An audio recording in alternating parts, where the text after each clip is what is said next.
Students, कैसे हैं आप? ठीक हैं? एंड आई रियली विश आप सब जो हैं वो खैर आफियत से होंगे और चीज़ें लाइफ में अच्छी चल रही होंगी। स्टूडेंट्स, आज का जो लेक्चर है वो बड़ा इंटरेस्टिंग है। आज के लेक्चर में हम आपसे बात करने वाले हैं कुछ क्वेश्चंस की जो मैंने यहाँ पर आपके सामने दर्ज कर दिए हैं, और इन क्वेश्चंस को जो है हम एलिमेंट के टॉपिक 1.2.1.1 में जो है वो फाइंड करने की कोशिश करेंगे। और यही एग्जाम जो है वो अमूमन बोर्ड में आते हैं। मेरा फर्स्ट पार्ट जो इस वीडियो का है वो आपने पहले देखा होगा। सो अब हम बात करेंगे second part of this video, और इसमें मैं कुछ आपको रेडिकल्स भी लिख के और उनकी वैलेंसीज के बारे में थोड़ा सा बताऊंगा, एक दो के बारे में बता दूंगा। अगर डिटेल डिस्कशंस करनी है तो वो इंशाल्लाह हम फिर कभी नेक्स्ट क्लासेस में करेंगे, राइट। सो आज का जो सबसे पहला क्वेश्चन है इसको हम डिस्कस करेंगे, that is what are symbols exemplify. कि जो सिंबल्स हैं वो क्या होते हैं, इनको एग्जाम्पलीफाई करें, राइट। तो let me just talk you about symbols. So symbols जो है students, they are the abbreviations for the name of elements, यानी कोई भी एलिमेंट्स हो उनके नेम की एब्रीविएशन को सिंबल कहते हैं। फॉर एग्जांपल हमारे पास जो है नाम है हाइड्रोजन, ये एक नेम ऑफ एलिमेंट है और इसका सिंबल जो है वो H होगा, राइट। इस तरह ही हम जो है कुछ और एलिमेंट्स को बुक में जो लिखे हुए उन्हीं को फॉलो कर लेते हैं। तो नाइट्रोजन के लिए जो है that is going to be something like N, और इस तरह ही अगर हम फॉलो फॉर एग्जांपल बुक को फॉलो करें तो we have something like you can just say it like carbon, right. Carbon के लिए जो है वो C है, राइट। कार्बन और कार्बन के लिए जो है वो C है। अच्छा, इसमें जो है मैं आपसे एक और बात जो है वो शेयर करना चाहूंगा सब स्टूडेंट से कि जो सिंबल है it could B English, Latin और ग्रीक और जर्मन, राइट। ये जो सिंबल होते हैं, ठीक है, इनको आप मुख्तलिफ लैंग्वेजेस में, it could B English name, it could B Latin, it could B Greek और इट कुड बी जर्मन। तो आप ये याद रखिएगा, इसके अलावा कोई नहीं होते। तो अगर आपने लर्निंग करनी है तो यही अमूमन नाम होते हैं, या ये इंग्लिश नेम होगा या ये लैटिन नेम होगा या ग्रीक का नाम होगा या जर्मन नेम होगा, इसके अलावा कोई नाम ये नहीं होगा। तो ये चीजें आपको थोड़ा सा मेमोराइज करने की जरूरत है। तो एब्रीविएशन जो है वो किसी भी एलिमेंट्स को आप सिंबल कहोगे, और ये लिखकर आप ये अगर सिंबल बना दोगे, नाम लिख दोगे, तो ये आपके उस क्वेश्चन का जो है जबरदस्त किस्म का आंसर हो जाएगा, right. So let's move and talk about valency, right. Valency, valency की बहुत सी डेफिनेशंस हो सकती हैं। तो आप लिख सकते हो द कंबाइनिंग कैपेसिटी, ठीक है, the combining capacity of one element with the other element, ये आप कह सकते हो। या फिर आप कह सकते हो number of electrons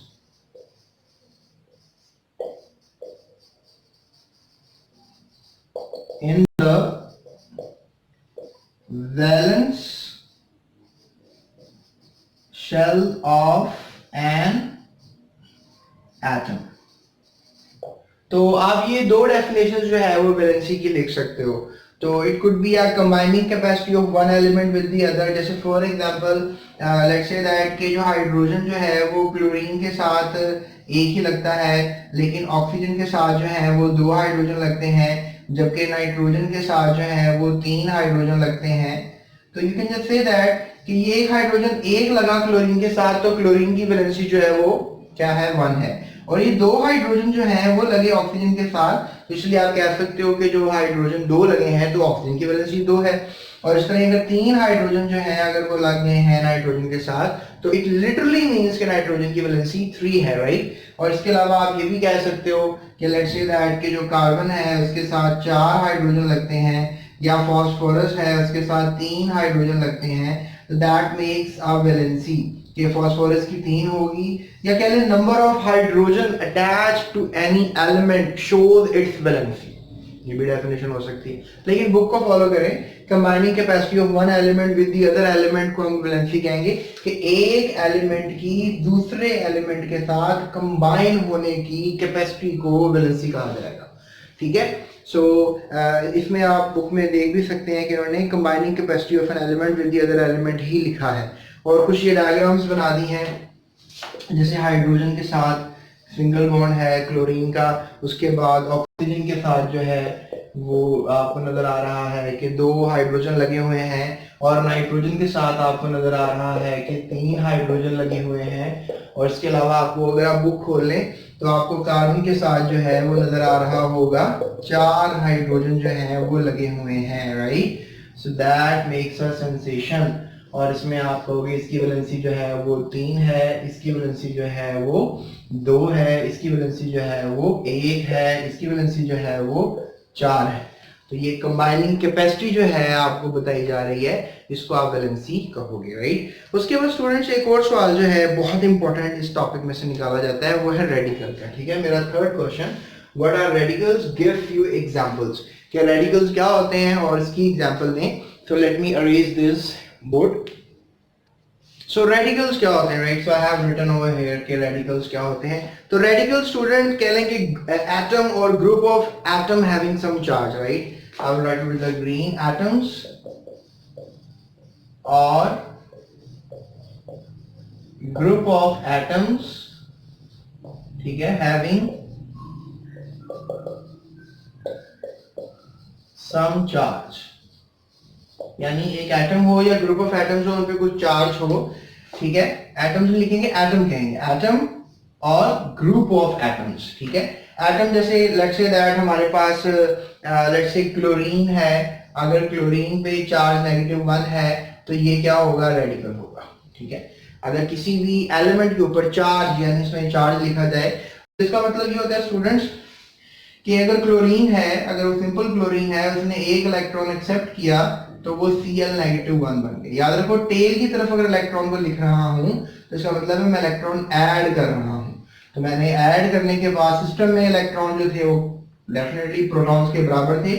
यहाँ electron are equal to proton, right. Negative charge is equal to positive charge. लेकिन ओवर हियर जो इलेक्ट्रॉन्स हैं they are not equal to protons, right. यानी प्रोटॉन जो है वो कम है, राइट। ये कम होंगे, ठीक है। दे आर लेस बिकॉज ये ज्यादा हो गए हैं, ठीक है। दे आर ज्यादा, they are greater in number. और ऐसा क्यों है, right, that is also question. ऐसा क्यों है, क्योंकि स्टूडेंट्स ये जो हमारे पास इलेक्ट्रॉन्स हैं ये एक ज्यादा है, क्योंकि नेगेटिव चार्ज शो करते हैं कि यहाँ पर एक इलेक्ट्रॉन ज्यादा है और ये, यानी you can say that electrons are greater, right. Electrons are greater than protons, ठीक है। तो अब ये कहोगे कितने कितने ग्रेटर है जी, एक इलेक्ट्रॉन ज्यादा है। तो इस सिस्टम में, इस एटम में जो है एक इलेक्ट्रॉन जब ज्यादा होगा तो आप कहोगे कि इस पे -1 चार्ज है, ठीक है। और इसके अलावा अब लेट्स से दैट हमारे पास ग्रुप ऑफ एटम्स है, let's say hydroxy, hydroxy is -1। मैं इसको आपको समझा देता हूँ। जैसे फॉर एग्जांपल इसको समझने की अगर हम कोशिश करें, इसके ऊपर भी अब चार्ज आ गया, यानी groups of atoms having some charge, इसके ऊपर कोई अगर चार्ज है तो ये भी रेडिकल कहलाएगा। और ये रेडिकल कैसे है, राइट। सो इसको देखते हैं। अब ऑक्सीजन पे जो चार्ज होता है दैट इज -2 और हाइड्रोजन पे जो चार्ज होता है दैट इज मोस्ट प्रोबेबली +1। तो -2 +1 इसका जो सम करेंगे that is going to be -1। यानी जब इन दोनों को आप कंबाइन करके लिखेंगे तो आप लिखेंगे OH -1। तो इट लिटरली मींस कि हाइड्रोजन के साथ -1 नहीं है, इस पूरे ग्रुप के साथ -1 लगा हुआ है। अब 1 लिखने की जरूरत नहीं है तो आप यहाँ पर सिर्फ नेगेटिव लिख देंगे। तो इसका क्या मतलब है, इसका मतलब ये है कि इस पूरे सिस्टम में क्या है, electrons are not equal to protons. और इसमें भी जो है वो इलेक्ट्रॉन्स ज्यादा है। और कितने इलेक्ट्रॉन ज्यादा है, सिर्फ एक इलेक्ट्रॉन ज्यादा है। इसलिए आप कह रहे हो कि इसके ऊपर जो एज अ होल चार्ज आ रहा है वो क्या आ रहा है, इस पे -1 चार्ज आ रहा है, या फिर just write it down negative overhead.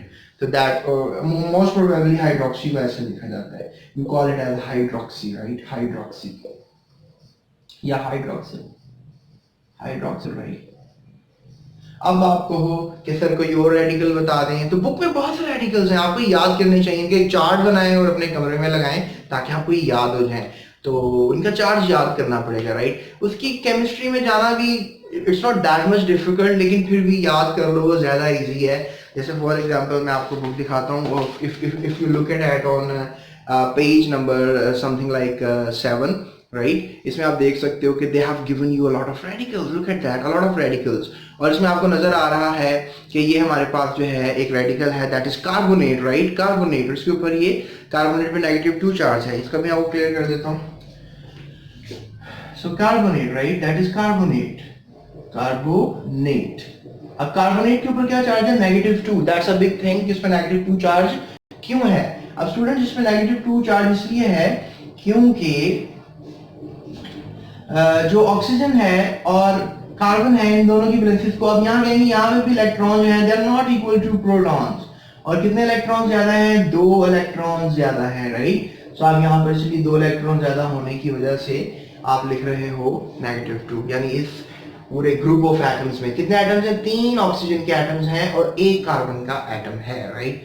So that is what we can really wonder around here कि जो we have something like another radical, nitrate, right? Nitrate पे -1 चार्ज होता है. इसके अलावा we have something like I don't know, cyanide, right? Cyanide पे -1 charge होता है.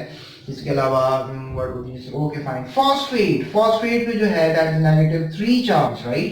इसके अलावा हमारे पास आप भी कोई गेस करें, राइट? और अभी कमेंट करके मुझे बताएं आपको कभी अभी फौरन जो आपको रेडिकल अभी याद आ रहा है वो लिखें और कमेंट करें. इससे ये होगा कि आपके जो दूसरे देखने वाले दोस्त हैं they will be getting impressed from you, right? So what I'm writing more is के सल्फेट, राइट? सल्फेट पे -2 चार्ज होता है, तो आपने चार्ज भी लिखना है और रेडिकल भी लिखना है. So it's not difficult to write. I think SO4 लिख के साथ -2 ब्रैकेट में लिख दें.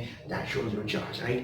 So और भी बहुत से रेडिकल्स हैं, राइट? मैं आपको नाम बता देता हूँ. Ammonium, hydronium, hydroxy cyanide, bisphosphates, right? Bicarbonates, carbonate, sulphate, sulphide, thiosulphate, बहुत इंपॉर्टेंट है, नाइट्राइड, फॉस्फेट, ये सब रेडिकल्स हैं. इनको आपने याद करना है. अपने फ्रेंड्स के नाम रख दें, उनके ऊपर चार्ज लगा दें, राइट? इस तरह क्या होगा कि आपके फ्रेंड्स के नाम होंगे वो आपको याद रहेंगे और उसका चार्ज भी आपको याद हो जाएगा, राइट? सो उसके बाद हम चलते हैं एक और क्वेश्चन की तरफ और वो क्वेश्चन है कि फेरिक सल्फेट और फेरस सल्फेट, इसमें क्या फर्क होता है? तो मैं आपको जल्दी से इस क्वेश्चन का भी आंसर बता देता हूँ. आई होप कि मैंने आपको एग्जांपल्स भी बहुत से दे दी हैं और डेफिनेशन भी समझा दी है. अभी आप इस डिस्क्रिप्शन में जाएं इस वीडियो के और नोट्स मैंने जो है आपके लिए प्रोवाइड किए हैं, तो आप वहां से नोट्स ले सकते हैं और मैंने प्रॉपरली उनको है मैनेज करके आप लोगों के लिए प्रोवाइड किया है. तो नोट से क्या होगा कि आप कोई भी क्वेश्चन आंसर अपने पेपर में लिख सकेंगे, राइट? इजीली लिख सकेंगे.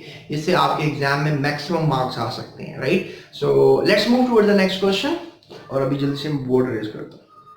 सो स्टूडेंट्स, जो हमारा नेक्स्ट क्वेश्चन है दैट इज फेरस सल्फेट और फेरिक सल्फेट, इन दोनों में क्या फर्क है? ठीक है, इनमें बड़ा फर्क है. आप में और मुझ में काफी फर्क है. कमेंट करें क्या फर्क है. आई नो दैट आपने मुझे भी क्या कमेंट करना है. ओके, सो फेरस सल्फेट और फेरिक सल्फेट जो है इसमें क्या फर्क है? सो यू विल से कि सर वो आपके तो थोड़े से बाल जो है आई थिंक जो हमारे में है ना. I know that. आप इसके अलावा भी आप कमेंट कर सकते हैं, right? A lot of things are there. So okay fine, let's talk about this. So ferrous sulphate, ferric sulphate, iron जो है स्टूडेंट्स इसको हम फेरम कहते हैं, राइट? आयरन को जो है वो हम फेरम कहते हैं, फेरम, राइट? तो इसीलिए इसका आयरन का सिंबल जो है वो Fe लिखा जाता है, ठीक है? और फेरस में क्या होता है कि आयरन की वैलेंसी कम होती है, +2 चार्ज होता है. और यहाँ फेरिक में क्या होता है, आयरन की वैलेंसी -3 होती है, सॉरी +3 होती है. तो +2 +3 सबसे बड़ा फर्क है. इसको आप फेरम कहोगे, यानी अगर सिर्फ आयरन है तो आप इसको फेरम कहोगे. अगर ये +2 में है तो आप इसको फेरस कहोगे, राइट? और अगर ये +3 में है तो आप इसको फेरिक कहोगे. अब देखो ये अफ यहाँ पे लगाया है, यहाँ पे एक लगाया है. इस तरह कॉपर भी होता है और कॉपर भी +1 होता है और +2 होता है. इस तरह और बहुत से एलिमेंट्स हैं जो +1 +2 या +2 +3 या +4 इनमें पाए जाते हैं. तो रेडिकल्स को थोड़ा सा मेमोराइज करें, केमिस्ट्री आसान हो जाएगी. सो कॉपर अगर +1 है, +2 है, तो अगर कॉपर +1 है ये कम वैलेंसी है, कम वैलेंसी +2 कम थी, +3 ज्यादा थी, राइट? तो कम पे क्या था, अल्फ था, ज्यादा पे क्या था, एक था. अब +1 छोटी वैल्यू है और +2 जो है वो बड़ी वैल्यू है. तो अगर +1 होगा तो आप कहोगे क्यूप्रस, ठीक है? और अगर ज्यादा है यानी +2 है तो आप कहोगे क्यूप्रिक. तो लुक एट दैट, एक अस, ये इसका कोई ना कोई हिसाब किताब जरूर है, तो इसलिए आपको मैं बता रहा था. तो ओके फाइन, ये वैलेंसी आप याद रखिएगा. वैसे कॉपर की 2 वैलेंसी होती हैं. अच्छा, एक और चीज, वेरिएबल वैलेंसी क्या होती है? ये भी अमूमन बोर्ड में क्वेश्चन आ जाता है, तो ये भी मैं आपको बताता हूँ, ठीक है? अभी हम इसकी बात करेंगे. So ferrous and ferric are there. और सल्फेट का तो आप सबको याद हो गया होगा, मैंने पहले थोड़ी देर पहले बताया था कि सल्फेट होता है -2 चार्ज. अब स्टूडेंट्स चार्ज जब इक्वल हो ना तो चार्ज कट भी सकता है, it could B cut out, look at that. अगर आयरन हमारे पास जो है वो +2 में है और सल्फेट जो है वो -2 में है, तो ये चार्ज सेम है, ये कट जाएगा और आप एक कंपाउंड बना लोगे that is known as ferrous sulphate. ये फेरस है राइट, क्योंकि इसमें इसकी वैलेंसी +2 है और ये है सल्फेट। आई होप आपको ये समझ में आ गया होगा, नहीं आया तो अभी जल्दी से डबल क्लिक करें, पीछे आए और देखें दोबारा इसको। So let's talk about this now. अब ये क्या है +3 राइट, और सल्फेट क्या है -2। एक प्रॉब्लम है, ये कैंसिल नहीं होंगे, ठीक है, कैंसिल नहीं होंगे, तो कैंसिल नहीं होंगे तो वो कैंसिल कैसे किया जाए, तो इसका मैं हल बता देता हूँ आपको। आप just try to take it out simple, whole number ऐसा निकाले जो दोनों सेम हो जाए। अगर लेट्स से दैट हम इनको 2 कर लेते हैं, आयरन अब 2 हो गए हैं, तो दोनों पे चार्ज क्या होगा +6, +3 +3 +6। और सल्फेट अगर 3 हो जाए राइट, ये देखें 1 2 और एक और बना लेते हैं और ये हो गए 3, और 3 पे क्या चार्ज आएगा -6। अब देखें कट हो सकता है, समझ में आ रही है आपको? लिहाजा क्या होगा यहाँ पे कट हो जाएंगे। आयरन कितने हैं 2, और सल्फेट क्योंकि एक ग्रुप ऑफ रेडिकल्स है, ब्रैकेट लगाने पड़ेंगे, इन्हें पैरेंथेसिस भी कहते हैं, ये मैं आपको आगे जाके भी थोड़ा समझाऊंगा। तो यहाँ पर आप देखें कितने सल्फेट थे 3, तो यहाँ पर आपको 3 लगाना पड़ेगा। ये फॉर्मूला बन जाएगा आपका फेरिक सल्फेट का। और आई थिंक सो आपको थोड़ी ढोल की आवाज भी आ रही होगी, एंड दैट ढोल रियली साउंड्स गुड एंड आपका डांस करने को दिल करता है। मेरा तो नहीं कर रहा, लेकिन अभी थोड़ा सा जरा मैं आज काफी काम था आज मुझे, तो इसलिए थोड़ा मेरा तो नहीं कर रहा। I can really think it कि आपका कर रहा है। Okay, so what are you thinking around here? अभी करना नहीं चाहिए, अभी पढ़ने की टाइम है, so पढ़ने की बात करें। So ferrous sulfate, these are going to be the things in front of you, और इनको आपने इस तरह क्या करना है, ठीक है। So ये हमारे पास आंसर आ गया। इसमें आप जवाब सिर्फ ये होगा कि in the compound ferrous sulfate the iron is having +2 valency, and in the compound ferric sulfate the iron is having +3 valency, and that makes a sense, right? So we have corrected these 3 questions in this topic. एक question रह गया है, बल्कि okay, we have done the 4 questions over here, और 4 questions में हमने बात कर ली है। और अभी हम एक बात करेंगे वेरिएबल वैलेंसी की, वो मैंने आपसे कर ही दी थी कि अगर किसी एलिमेंट की एक से ज्यादा वैलेंसी होती है, उस एलिमेंट को कहेंगे इसकी वेरिएबल वैलेंसी होती है। Variable mean different, right? लिहाजा आप देख रहे हो आयरन की +2 भी होती है, +3 कैन नॉट से इट, इसकी +2 है या +3, डिपेंड अपॉन द कंपाउंड। वो कंपाउंड कैसा है, कॉपर की बताइए +1 भी होती है, +2 भी होती है। स्टूडेंट्स इसके अलावा आप यहाँ पर देखिए, ये सब राइट, ये सब वेरिएबल वैलेंसियां यहाँ पे आपको नजर आ रही है। ये तो ये वेरिएबल वैलेंसियों का क्या मतलब है कि कुछ एलिमेंट्स हैं जिनकी वैलेंसियां +1 है, +2 है या +3 है, +4 whatever things are going on, right? So I hope कि आपको ये वीडियो जो है वो पसंद आई होगी, और मेरी कोशिश थी आप लोगों को टॉपिक समझाने की। आई होप कि मैं उसमें थोड़ा किसी हद तक कामयाब हूँ। अगर आपको लगता है तो इस वीडियो को लाइक जरूर कीजिएगा और मेरी आने वाली वीडियोस का इंतजार करें। इंशाल्लाह मैं जल्द आपके लिए और वीडियोस अपलोड करूंगा, और इसके अलावा मेरे चैनल को भी सब्सक्राइब करें, क्योंकि मुझे अगर आप सब्सक्राइब करेंगे तो मैं आपसे कनेक्टेड रह सकता हूँ, और मुझसे कनेक्टेड रहने में आपको फायदा करूंगा, राइट? और इसके अलावा in the last I will say कि बेल आइकन को हिट करें कि जब भी मैं आपको कोई नई वीडियो बनाकर दूं तो आप फौरन आप इस वीडियो को ट्रैक कर लें। और इसके अलावा शेयर लाजमी करें, अपने दोस्तों को क्लास में जाकर बताएं sir Khurram is explaining something in the YouTube, on the YouTube, और आप मुझसे पढ़ सकते हैं, राइट? और मैं आपकी मैक्सिमम हेल्प करना चाहता हूँ, ये मेरी दिल से आपके लिए काम करने की नीयत है। सो होप चीज़ें अच्छी होंगी और आपको ये मेरी वीडियो ज़रूर पसंद आएगी, क्योंकि मैंने थोड़ी सी मेहनत की है। चले नहीं भी आएगी तो इट्स ओके, लेकिन मैं आगे फिर कोशिश करूंगा कि आपको कोई ना कोई टॉपिक में समझा दूं जिससे आप मेरी वीडियो को लाइक जरूर करें। So thank you so much, अपना बहुत ख्याल रखिएगा। अभी तक के लिए अल्लाह हाफिज। डिस्क्रिप्शन देखें।